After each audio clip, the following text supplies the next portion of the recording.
Lundi, les jeunes lycéennes enlevées depuis maintenant plus d'un mois au Nigeria par Boko Haram ont été retrouvées. C'est en tout cas ce qu'a affirmé ce lundi le chef d'état-major de l'armée de l'air nigériane, sans toutefois dire où elles se trouvent.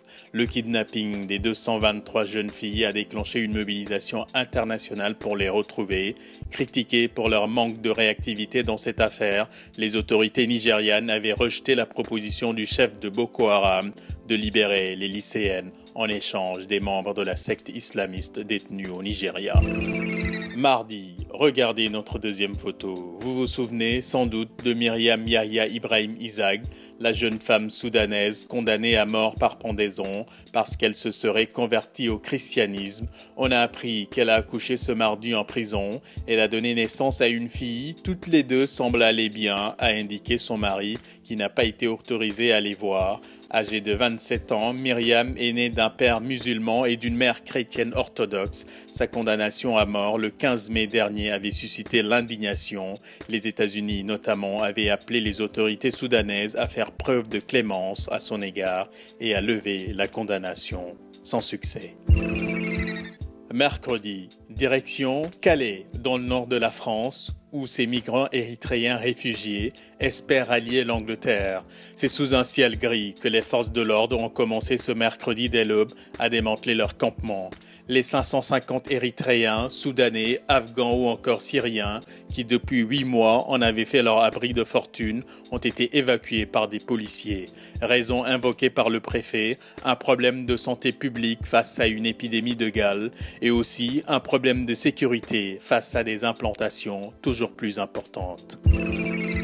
Jeudi, sans surprise, c'est le maréchal Abdel Fattah al-Sisi qui a remporté l'élection présidentielle en Égypte. Une victoire écrasante avec 96% des voix.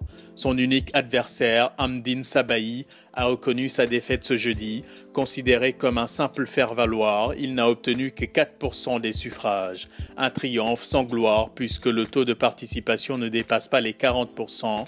À 59 ans, Abdel Fattah al-Sisi est donc le nouveau président du plus peuplé des pays arabes, 11 mois après avoir destitué l'islamiste Mohamed Morsi. L'Égypte sera à nouveau dirigée par un chef militaire, 3 ans après la révolte qui avait renversé Hosni Moubarak. Vendredi, elle était attendue, elle a été confirmée ce vendredi. La date du procès de Karim Wade est bien fixée au 31 juillet prochain. L'ancien ministre et fils de l'ex-président sénégalais Abdoulaye Wade est accusé d'enrichissement illicite à hauteur de plus de 117 milliards de francs CFA.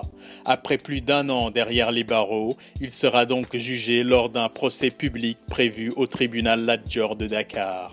L'annonce de son procès avait notamment motivé le retour au Sénégal le 25 avril dernier d'Abdoulaye Wade, officiellement pour soutenir son fils, alors qu'il était en exil en France depuis sa défaite au présidentiel de 2012.